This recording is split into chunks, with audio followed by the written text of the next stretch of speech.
Hello दोस्तों, मैं विवेक आपका अपने channel triple M live application पर और यूट्यूब पर मनीषोमेट्री चैनल पर स्वागत करता हूं।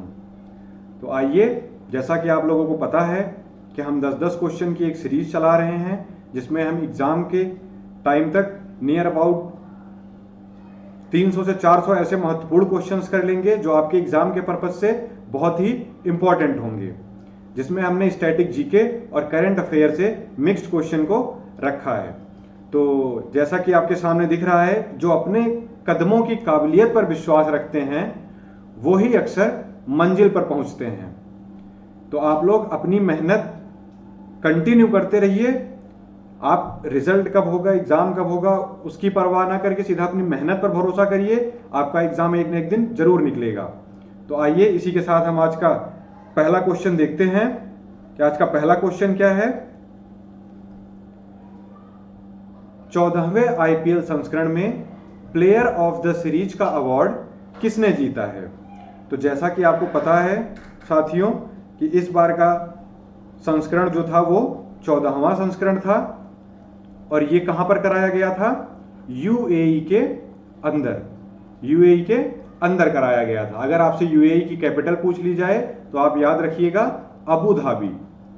अबू धाबी यूएई के कैपिटल है।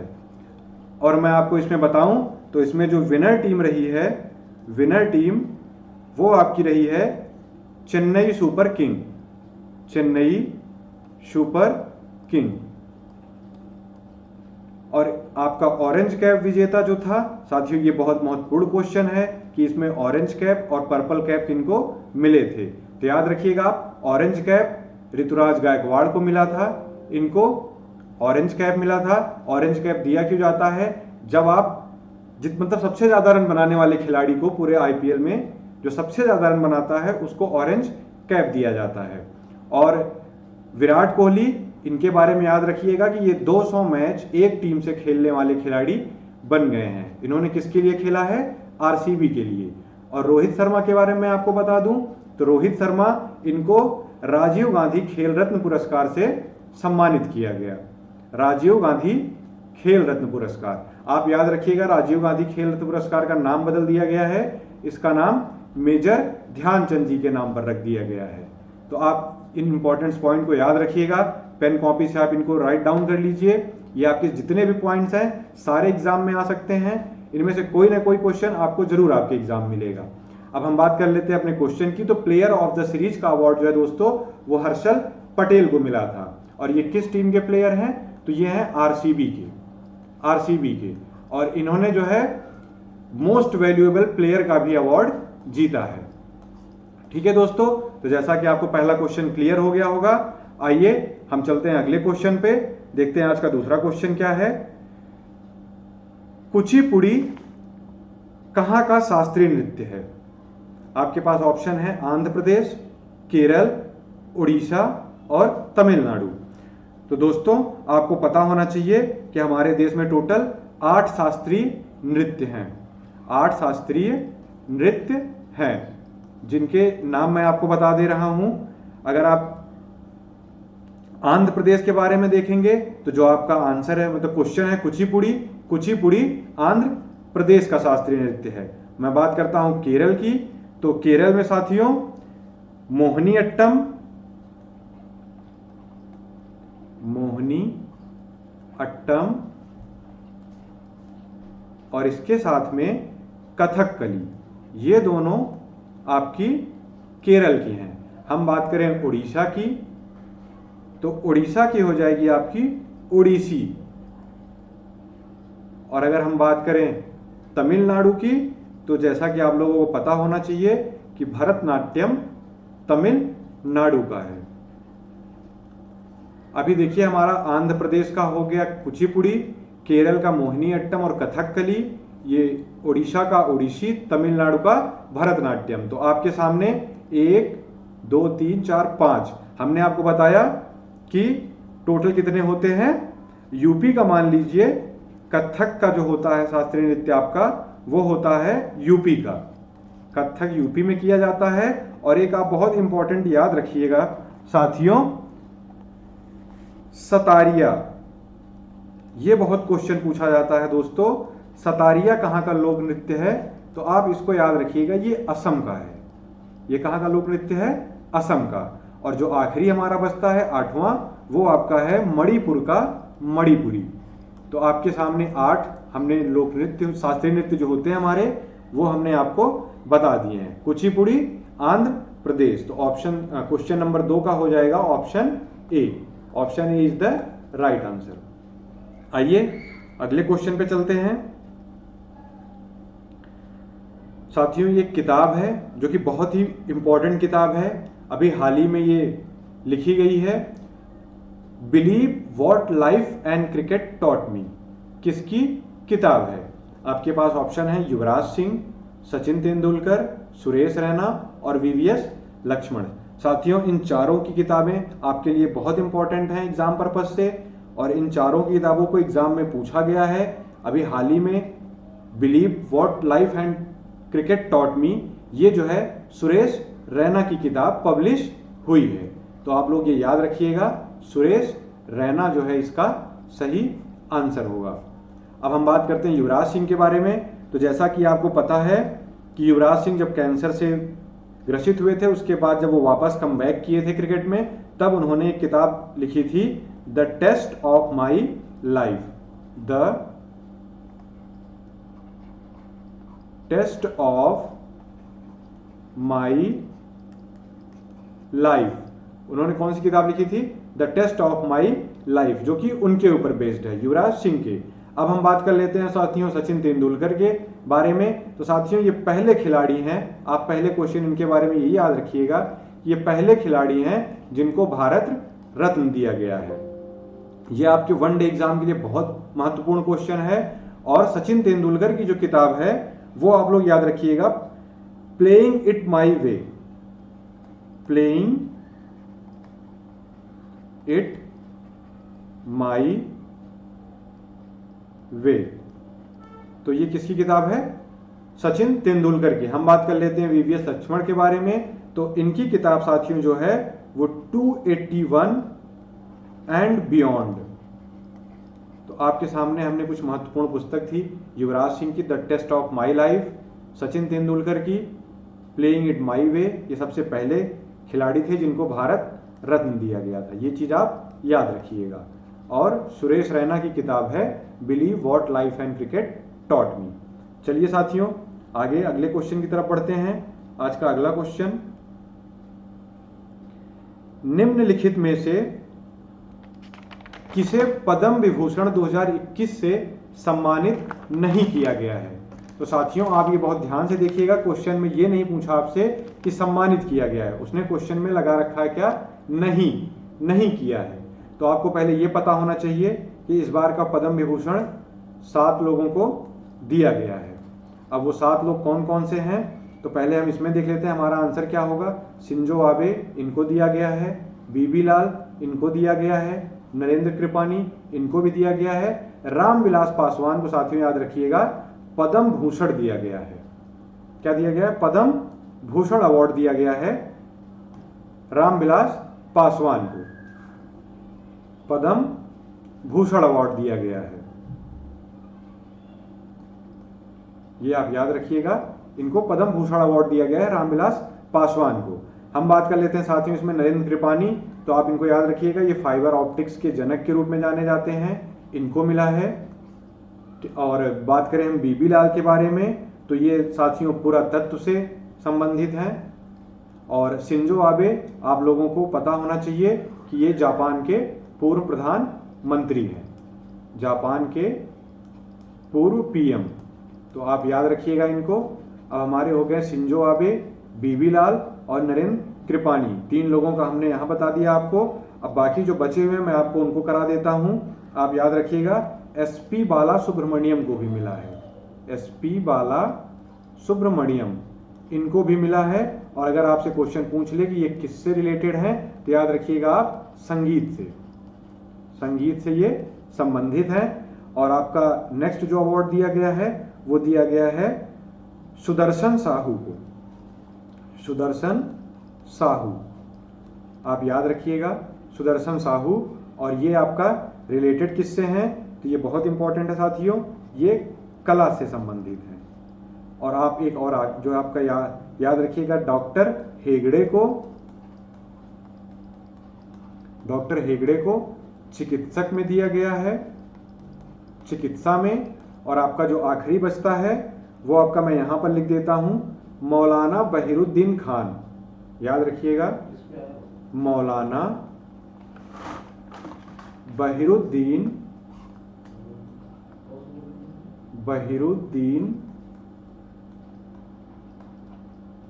खान, इनको साथियों मिला है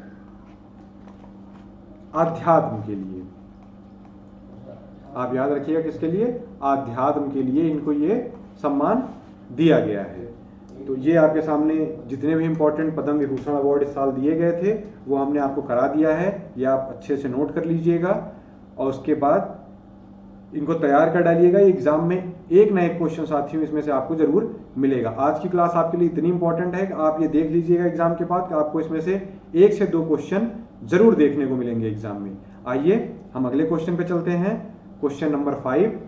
साथियों हमने एक राष्ट्रीय उद्यान का आपको इसमें कराया, जिसके थ्रू हम आपको 8-10 राष्ट्रीय उद्यान के बारे में बताएंगे जो कि एग्जाम के पर्पज से बहुत ही महत्वपूर्ण है और वो एग्जाम में पूछता है। याद रखिए, राष्ट्रीय उद्यान का एक क्वेश्चन तो आना ही आना होता है, कोई भी एग्जाम हो वो। तो आपका क्वेश्चन आपके सामने है, नामदफा राष्ट्रीय उद्यान कहाँ स्थित है। याद रखिएगा साथियों, आपके पास ऑप्शन है असम, अरुणाचल प्रदेश, मणिपुर और जम्मू एंड कश्मीर। तो आपको पता होना चाहिए कि असम में पहले कौन कौन से हैं। तो मैं असम के कुछ इंपॉर्टेंट्स आपको बता देता हूं, जैसे कि रायमोना नेशनल पार्क और काजीरंगा। याद रखिएगा साथियों, बहुत इंपॉर्टेंट है, ये एग्जाम में पूछता है काफी। काजीरंगा, नामेरी और अभी एक नया जोड़ा गया है। वैसे 7 या 8 नेशनल पार्क जो है असम में है, अभी एक नया आपका जोड़ा गया है, ये याद रखिएगा आप, देहिंग पटकई नेशनल पार्क। तो ये हमने आपको कुछ इंपॉर्टेंट बता दिए असम के। हम बात कर लेते हैं जम्मू कश्मीर में। तो जम्मू कश्मीर में जैसा कि आपको साथियों पता है, दाचिंगम नेशनल पार्क काफी इंपॉर्टेंट है। यहां जम्मू कश्मीर से दाचिंगम नेशनल पार्क। हम बात करते हैं साथियों मणिपुर में। तो मणिपुर इसलिए बहुत इंपॉर्टेंट होता है साथियों कि यहां पर एकमात्र तैरता हुआ पार्क है जिसका नाम है काबुल लामजाओ नेशनल पार्क। अब बात करें हम नामदफा की, तो ये आपका अरुणाचल प्रदेश में स्थित है। तो आपका आंसर हो जाएगा बी। और अरुणाचल प्रदेश में नामदफा के अलावा और कौन से होते हैं, तो आप 1-2 इनको और लिख लीजिए। मोलिंग हो गया, मोलिंग नेशनल पार्क भी आपका कहाँ है, अरुणाचल प्रदेश में। तो हमने आपको बताया कि असम में रायमोना, काजीरंगा, नामेरी, अरुणाचल प्रदेश मोलिंग और आपका नामदफा, मणिपुर में काबुल लामजाओ है और जम्मू कश्मीर में दाचिंगम नेशनल पार्क है। देहिंग पटकई के बारे में याद रखिएगा कि ये अभी आपका एकदम नया नेशनल पार्क जोड़ा गया है। आइए हम अगले क्वेश्चन पे चलते हैं, क्वेश्चन नंबर 6। ये आपका पॉलिटी का बहुत ही महत्वपूर्ण क्वेश्चन है साथियों। ये क्वेश्चन आपको ऐसे कम देखने को मिलते हैं, लेकिन ये आपके एग्जाम के पर्पज से बहुत इंपॉर्टेंट है, क्योंकि अब एग्जाम का लेवल साथियों सिर्फ ऊपर करके क्वेश्चन जो है करा देना नहीं होता कि आपने जो बेसिक पढ़ा है उसमें से क्या है, आपको डीपली नॉलेज थोड़ा उसके बारे में जानना जरूरी है, क्योंकि आप एग्जाम तभी क्वालिफाई करेंगे। तो इसीलिए आप मन लगा करके पढ़ा करिए। उसके बाद शाम को आपकी ऐसे ही क्लास चलेगी, आप यहाँ पर आइए, देखिए आपका टेस्ट में कितना नंबर आ रहा है, 10 में से आप अपना कितना सही कर रहे हो, और उसके बाद जो भी बताया जा रहा है आप उनको अच्छे से नोट करिए।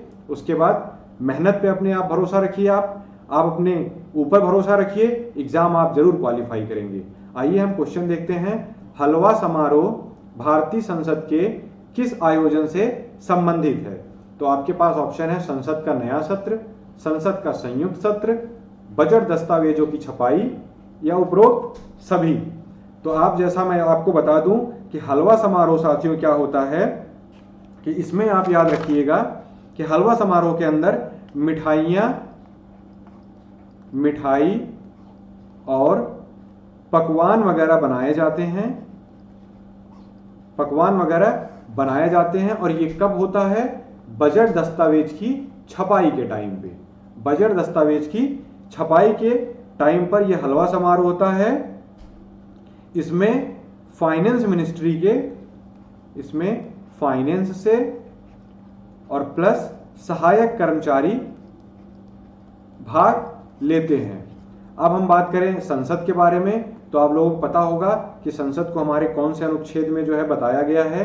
तो आप याद रखिएगा क्वेश्चन कि 79, 80 और 81 ये 3 हैं आपके, जिसमें आपको मिल जाएगा। आप इसको अगर चाहिए तो एक नाम बता दे रहा हूं, आप यहां से इसको याद कर सकते हैं, सरला के नाम से। सरला में 79 में आपको मिल जाएगी संसद, और र से मिल जाएगा 80 में आपको राज्यसभा, और ल से 81 में मिल जाएगा आपको लोकसभा। तो आप यहां से याद कर सकते हैं कि कौन से आर्टिकल में जो है संसद है, राज्यसभा है और लोकसभा है। ठीक है साथियों, तो आइए हम अगले क्वेश्चन की तरफ बढ़ते हैं। आप याद रखिएगा लोकसभा के स्पीकर इस टाइम पर कौन है, ये आपके लिए बहुत महत्वपूर्ण क्वेश्चन है। और राज्यसभा में स्पीकर कौन होता है, ये लोग आप कमेंट में करके मुझे बताइए कि अभी का लोकसभा स्पीकर कौन है। राज्यसभा में ये आप याद रखिएगा हमेशा कि उपराष्ट्रपति होता है इसका अध्यक्ष, तो आप ये याद रखिएगा। और लोकसभा का कौन है आप हमें कमेंट करके बताइए। आइए अगले क्वेश्चन की तरफ बढ़ते हैं। प्रथम जैन भिक्षुणी कौन थी? साथियों ये बहुत ही महत्वपूर्ण क्वेश्चन है। आप अगर इसको देखेंगे, क्योंकि एक क्वेश्चन आपको मोस्टली अगर हिस्ट्री से आता है तो बौद्ध या जैन का जरूर आता है। तो आज जैसे मैंने जैन का क्वेश्चन एक डाल के आपको मैं कोशिश करूंगा कि जैन धर्म से संबंधित जितने क्वेश्चन है मैं उनको करा दूं। तो एक दिन की क्लास में मैं आपको बौद्ध का करा दूंगा। ऐसे मोस्टली साथियों मेरी कोशिश रहेगी कि पूरा हम स्टैटिक जीके और साथ साथ में 3-4 करंट अफेयर 5 इंपॉर्टेंट लेकर के वहां से रिलेटेड मैं आपको सारे कोशिश करूंगा कि आपके इंपॉर्टेंट पर्पज से जो भी इंपॉर्टेंट है उनको मैं करा दूं। तो आइए देखते हैं प्रथम जैन भिक्षुणी कौन थी। आपके पास ऑप्शन है यशोदा, प्रियदर्शनी, चंपा और त्रिशला। तो मैं आपको पहले जैन धर्म के बारे में बता देता हूं कि जैन धर्म के बारे में आप जान जाइए। जैन धर्म आप याद रखिएगा, इसमें 24 तीर्थकर हुए थे। कितने? 24 तीर्थकर हुए थे। और 24वें कौन थे? तो आप याद रखिएगा महावीर स्वामी। 24वें कौन थे? महावीर स्वामी। आप याद रखिएगा महावीर स्वामी 24वें तीर्थकर थे। अब अगर पूछ लिया जाए आपको कि इसमें पहले तीर्थकर कौन थे, तो आप ये याद रखिएगा साथियों, पहले तीर्थकर ऋषभ देव थे। ऋषभ देव, और ऋषभ देव को मोस्टली जगह आदिनाथ भी बोला जाता है। तो ये आप याद रखिएगा, ऋषभ देव को आदिनाथ भी बोलते हैं। अब साथियों आपको और एक बहुत इंपॉर्टेंट क्वेश्चन जैन धर्म से रिलेटेड मैं बता रहा हूं कि इसमें जो 3 रत्न थे वो आप याद रखिएगा, त्रिरत्न इनके जो थे वो क्वेश्चन पूछता है। तो उसमें आप याद रखिएगा सम्यक ज्ञान प्लस सम्यक दर्शन,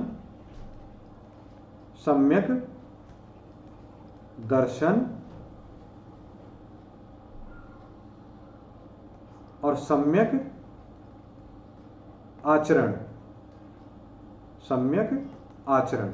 ये आप याद रखिएगा। सम्यक दर्शन, सम्यक ज्ञान और सम्यक दर्शन और सम्यक आचरण, ये आप इनके 3 रत्न याद रखिएगा। 24 इसमें तीर्थकर हुए थे। ऋषभ देव इनके पहले थे और महावीर स्वामी जो थे वो इनके 24वें तीर्थकर थे। हम बात कर लेते हैं इनकी महत्वपूर्ण किताब की। तो आप याद रखिएगा साथियों, ये आपको बहुत कम जगह देखने को मिलेगा या आपको कम याद रहता है कि इनकी बहुत ही इंपॉर्टेंट किताब है जिसका नाम है आगम साहित्य या फिर आगम सूत्र, और आप इसे कल्प सूत्र भी बोल सकते हैं। तो आप याद रखिएगा आगम साहित्य, आगम सूत्र या कल्प सूत्र, किसी भी नाम से आएगा आप याद रखिएगा वो जैन धर्म की महत्वपूर्ण या उनकी इंपॉर्टेंट पवित्र किताब है। अब हम बात कर लेते हैं साथियों, जो हमारे 4 ऑप्शन दिए गए हैं। यशोदा, आप याद रखिएगा ये महावीर स्वामी की पत्नी थी। प्रियदर्शनी, याद रखिएगा उनके बच्चे। और त्रिशला जो थी साथियों, ये उनकी माँ थी। अब इसका आंसर हो जाएगा प्रथम जैन भिक्षुणी जो थी साथियों, वो ऑप्शन नंबर 3 चंपा।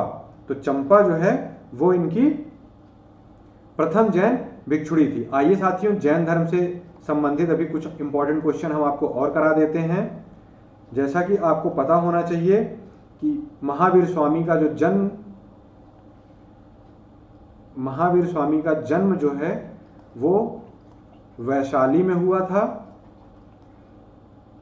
वैशाली जो कि ये कहां पर है, कुंडग्राम। वैशाली कुंडग्राम, आप ये याद रखिएगा इसको, वैशाली या कुंडग्राम, कुछ भी ऑप्शन में आपके आ सकता है। और याद रखिएगा इनकी मृत्यु जो हुई थी, इनकी मृत्यु हुई थी पावापुरी में। पावापुरी जो कि ये कहां पर है स्थित, बिहार में। ये बिहार में है। आप ये बहुत इंपॉर्टेंट क्वेश्चन है साथियों, याद रखिएगा। इनके पिताजी का नाम इनके सिद्धार्थ था। सिद्धार्थ इनके पिताजी का नाम था। ये आपको मैंने इनसे रिलेटेड काफी क्वेश्चंस करा दिए हैं। बाकी आपको हमने बताया कि यशोदा इनकी पत्नी थी, प्रियदर्शनी इनके बच्चे, चंपा इनकी प्रथम जैन भिक्षुणी थी और त्रिशला जो है ये इनकी माता थी। तो आप ये बातें याद रखिएगा। आइए हम अगले क्वेश्चन की तरफ बढ़ते हैं, देखते हैं आज का अगला क्वेश्चन क्या है। साथियों ये बहुत इंपॉर्टेंट क्वेश्चन है, इसलिए कि ये कंफ्यूज आपको बहुत करता है।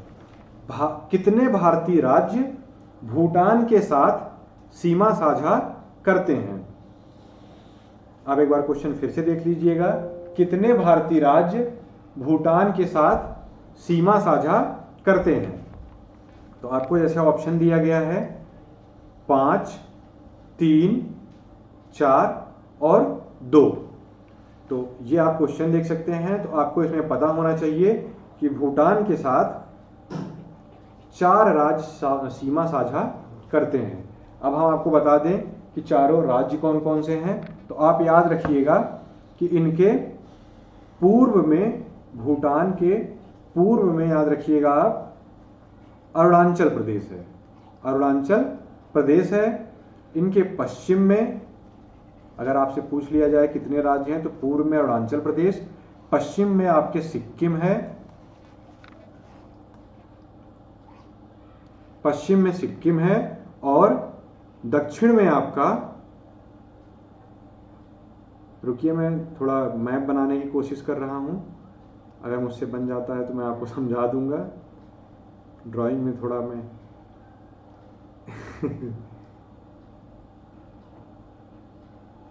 हाँ ये देखिए, ये आपका भूटान है और इसके आप अगर देखेंगे तो ये आपका सिक्किम है पश्चिम में। आप यहाँ पर अगर ध्यान से देखेंगे तो ये आपका असम और पश्चिम बंगाल हो जाएगा दक्षिण में। और आप याद रखिएगा पूरब में इसके पश्चिम बंगाल, और आप याद रखिएगा कि इसके पूरब में, एक सेकंड साथियों, ये पूरब में इसके साथियों यहाँ पे अरुणाचल प्रदेश हो जाएगा। तो जैसा कि मैंने आपको बताया कि भूटान से आप याद रखिएगा पश्चिम में ये सिक्किम है आपका, ये असम और पश्चिम बंगाल, और ये आपका अरुणाचल प्रदेश। तो आप याद रखिएगा। अच्छा, आपको मैं बता दूं, अभी हाल ही में चुनाव हुआ था पश्चिम बंगाल में, जिसमें ममता बनर्जी को 6 महीने में अपने आप को मंत्री पद के लिए पेश करना था अपना दावा। तो उन्होंने हाल ही के चुनाव में अपने आप को, मतलब वो विजयी हो गई हैं वहां से, और वो फिर से यहाँ की मुख्यमंत्री बनेंगी पश्चिम बंगाल की। आइए हम आगे देखते हैं। सिक्किम के बारे में अगर मैं आपको बता दूं तो आप याद रखिएगा सिक्किम में फुटबॉल का एक स्टेडियम बनाया जा रहा है, जो कि बाईचिंग भूटिया करके, ये आप याद रखिएगा, बाईचिंग भूटिया करके एक जो है सिक्किम में स्टेडियम बनाया जा रहा है। तो ये आप याद रखिएगा साथियों। स्टेडियम के बारे में बात करें तो आप याद रखिएगा एक बहुत ही हॉकी के बारे में, जैसे इस साल हमारी हॉकी की टीम ने ओलंपिक में बहुत अच्छा प्रदर्शन किया था, तो हॉकी से रिलेटेड जितने भी क्वेश्चन होंगे मैं आपको एक दिन करा दूंगा, या फिर मैं किसी दिन ओलंपिक की पूरी क्लास बनाऊंगा, उसमें आपको सारे ओलंपिक के करा दूंगा। ओलंपिक और पैरा ओलंपिक के जितने भी क्वेश्चन महत्वपूर्ण होंगे आपके एग्जाम के लिए वो मैं सारे कराऊंगा। आप याद रखिएगा, हॉकी का एक बहुत महत्वपूर्ण स्टेडियम है साथियों जो उड़ीसा में बन रहा है, और इसका नाम है बिरसा मुंडा। बिरसा मुंडा ये सबसे अब तक का सबसे बड़ा स्टेडियम है। कौन सा? बिरसा मुंडा स्टेडियम। कहां पर है? उड़ीसा में। अब जैसे मैं अगर आपसे बात करूं साथियों, इसमें दिया हुआ है एक देश भूटान, तो भूटान के बारे में तो आप याद रखिएगा, भूटान की राजधानी थिम्पू है। भूटान की राजधानी थिम्पू है। और अगर आपको मैं पूछ लूं यहाँ की राजभाषा क्या है, तो याद रखिएगा जोडखा यहाँ की राजभाषा है, जोडखा। और यहीं से अगर एक क्वेश्चन और बन जाए आपका कि यहाँ के पीएम कौन है, तो आप पीएम का इनका नाम थोड़ा आप याद रखिएगा कि कैसे,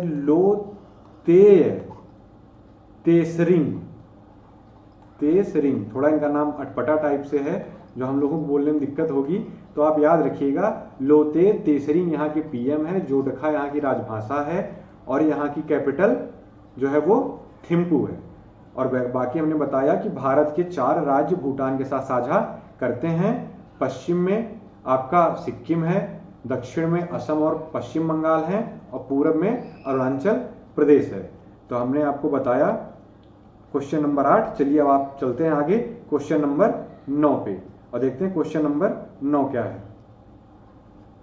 तो साथियों, जैसा कि आप देख पा रहे हैं, एशिया की सबसे बड़ी नदी कौन सी है? ये बहुत ही इंपॉर्टेंट क्वेश्चन है साथियों।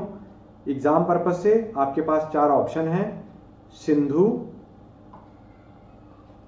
गंगा, यांगत्जी और वांगहो।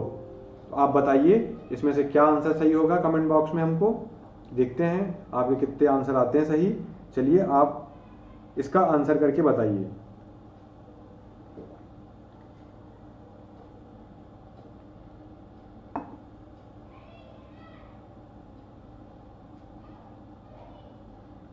अब हम बात करते हैं साथियों सिंधु नदी के बारे में। तो सिंधु नदी को आप याद रखिएगा कि इसकी लेंथ 3610 किलोमीटर है, और ये 3 देशों से होकर के बहती है। कौन कौन से देश? भारत प्लस पाकिस्तान, और याद रखिएगा आप चाइना। और बात करें अगर हम गंगा नदी की, तो आप गंगा नदी के बारे में याद रखिएगा, ये 2 देशों में बहती हैं, 2 देश में बहती हैं। और कौन कौन सा देश? वो आपका इंडिया प्लस बांग्लादेश। तो आप ये याद रखिएगा कि 2 देश कौन से? भारत और बांग्लादेश में गंगा बहती हैं। इनकी लेंथ कितनी है? 2525 किलोमीटर। 2525 किलोमीटर इनकी लेंथ है। और ये कहाँ जा करके गिरती हैं? तो आप ये याद रखिएगा बंगाल की खाड़ी में। ये कहाँ पर है आपको पता होना चाहिए, ये पश्चिम बंगाल में। अब हम बात करते हैं साथियों अगली रिवर जो है, अगली रिवर के बारे में वांगहो। आप याद रखिएगा कि इसको पीली नदी, येलो रिवर भी इसको बोलते हैं। किसको? वांगहो को। आपको पता होना चाहिए कि ये चीन का शोक भी इसी नदी को कहते हैं। शोक, चीन का शोक वांगहो नदी को ही कहते हैं। अब हम बात करते हैं यांगत्जी नदी की साथियों। तो यांगत्जी ये नदी साथियों आपकी एशिया की सबसे बड़ी नदी है। तो आपका आंसर हो जाएगा ऑप्शन सी। आप इसकी लेंथ याद रखिएगा, ये एशिया की सबसे बड़ी नदी है। और आप ये भी याद रखिएगा कि ये वर्ल्ड में तीसरी सबसे बड़ी है। वर्ल्ड में तीसरी सबसे बड़ी नदी है। और इसकी लेंथ अगर आपको मैं बता दूं तो ये आपकी 6300 किलोमीटर के करीब में है। तो ये आपकी 6300 किलोमीटर इसकी लेंथ है। चाइना में ये बहती है। और आप याद रखिएगा ये दुनिया की तीसरी सबसे बड़ी नदी है, और एशिया में ये सबसे बड़ी है। वर्ल्ड में ये 3rd पे है, और एशिया में ये सबसे बड़ी है। वांगहो नदी को पीली नदी बोला जाता है, और इसे चीन का शोक भी कहते हैं। आप याद रखिएगा गंगा नदी के बारे में, तो ये दो देशों में बहती हैं, इंडिया और बांग्लादेश में। अब अगर मैं बात करूं गंगा नदी के बारे में एक और महत्वपूर्ण क्वेश्चन, तो ये सुंदरवन जो डेल्टा है, सुंदरवन का डेल्टा ये ही बनाती हैं ब्रह्मपुत्र के साथ मिलके, ब्रह्मपुत्र प्लस गंगा, ये दो नदियां मिलकर के पश्चिम बंगाल में सुंदरवन का डेल्टा भी बनाती हैं। हम बात कर लें सिंधु नदी के बारे में, तो इनकी लेंथ 3610 किलोमीटर है। ये भारत, पाकिस्तान और चाइना में बहती है। तो आपका ये रहा क्वेश्चन नंबर 9। आइए हम अगले क्वेश्चन की तरफ बढ़ते हैं। अगला क्वेश्चन देखते हैं क्या है साथियों। ये आपका पॉलिटी का क्वेश्चन है। भारत के संविधान में कौन सा भाग आपातकाल से संबंधित है? साथियों आज मैं आपको पॉलिटी के काफ़ी इंपॉर्टेंट क्वेश्चंस बताऊंगा जो आपके एग्जाम के पर्पज से बहुत ही इंपॉर्टेंट होंगे। आप उनको कॉपी में अपने नोट कर लीजिएगा। अब अगर मैं बात करता हूं इसमें पहले आपसे, तो इंपॉर्टेंट कुछ चीज़ें मैं आपको आर्टिकल के बारे में बता देता हूं।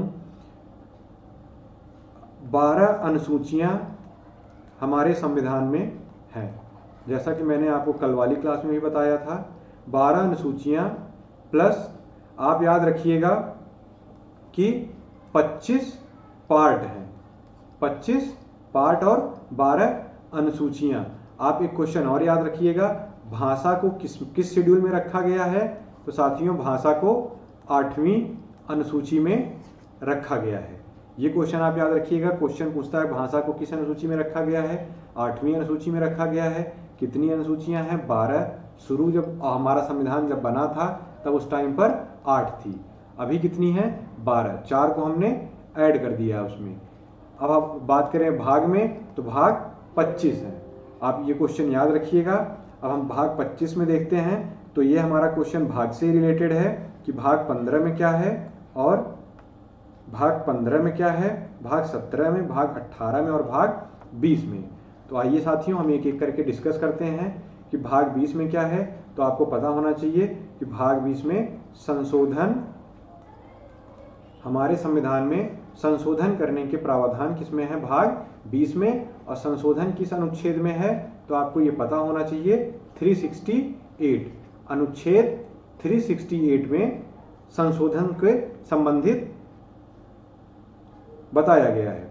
भाग 15 के बारे में अगर हम देखें, तो आप भाग 15 में याद रखिएगा, ये लोकसभा और राज्यसभा में निर्वाचन से संबंधित जितनी भी चीजें होती हैं वो भाग 15 के अंदर हमें बताई गई हैं। अगर आपसे साथियों पूछ लिया जाए कि लोकसभा का निर्वाचन या फिर मतलब क्या बोलते हैं निर्वाचन आयोग किस अनुच्छेद के अंदर है, तो आप याद रखिएगा अनुच्छेद 324 के अंदर निर्वाचन आयोग के बारे में बताया गया है।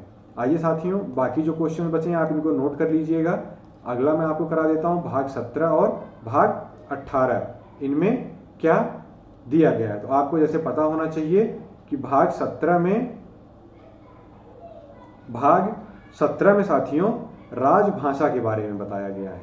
राजभाषा के बारे में बताया गया है। राजभाषा साथियों अगर आपसे पूछे किस अनुच्छेद में है, तो आप अनुच्छेद याद रखिएगा।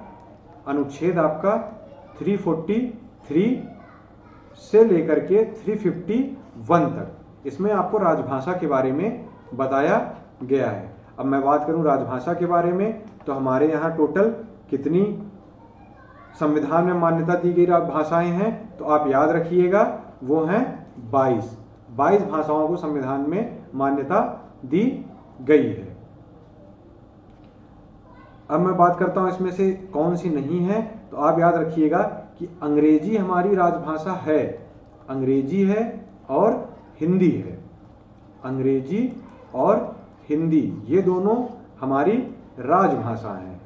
लेकिन आप याद रखिएगा 22 भाषाओं में अंग्रेजी को दर्जा नहीं दिया गया है। अंग्रेजी और राजस्थानी, मोस्टली क्वेश्चन में ये क्वेश्चन वो ड्रॉप करता है कि इनमें से किसको 22 भाषाओं में नहीं रखा गया है। तो आप याद रखिएगा अंग्रेजी और राजस्थानी वो एक मोस्टली ऑप्शन मिलता है कि याद रखिएगा कि ये जो है आपको 22 भाषाओं में नहीं है। मोस्टली बच्चे सोचते हैं कि ये तो होंगे ही। तो आप इसको बहुत ध्यान से देखिएगा कि ये जो है 22 भाषाओं में नहीं आते हैं। अब हम बात कर लेते हैं साथियों भाग 18 के बारे में। तो भाग 18 में आपका याद रखिएगा आपातकाल है। आपातकाल किससे संबंधित है? भाग 18 से। तो आपका सही आंसर क्या हो जाएगा? ऑप्शन सी आपका सही आंसर हो जाएगा, भाग 18। अब अगर हम बात करें साथियों आपातकाल के बारे में, तो ये किस अनुच्छेद में है? तो आप अनुच्छेद याद रखिएगा। पहले तो आपातकाल भारत में कितने तरीके से लगते हैं? तो आप याद रखिएगा 3 होते हैं। कौन कौन सा आर्टिकल? 352 352, 356 356 और 360। आप याद रखिएगा इन तीनों में वित्तीय लगता है, आपका राष्ट्रपति शासन लगता है, और ये आपका 352 में लगता है, 356 360। ये आपके 3 हैं जिनमें आपातकाल लगते हैं। तो ये साथियों रहे आपके आज के 10 क्वेश्चन जो हमने आपको बताए हैं। अब आप इनको कमेंट करके हमें बताइएगा कि आपको क्या इसमें अच्छा लगा या फिर क्या हमारी गलतियां हैं। अगर कुछ ऐसी हैं तो आप उसको हमें बताइएगा, हम उसको सही करेंगे और आपके लिए और अच्छे अच्छे क्वेश्चंस लाएंगे जो आपके एग्जाम पर्पस से काफ़ी इंपॉर्टेंट होंगे। जैसा कि आपने को मैंने कल भी बताया था कि हमारी क्लासेज अब यहाँ पर रोज चलेंगी। आपको रोज एक वीडियो मिलेगा जो आपके 10 क्वेश्चन होंगे, उसमें आपके इंपॉर्टेंट क्वेश्चंस को ऐसे कवर किया जाएगा। बाकी मनीष सर की आपकी मैथ की क्लास होगी, मैथ वो पढ़ाएंगे, रीजनिंग भी आपका स्टार्ट किया जा रहा है।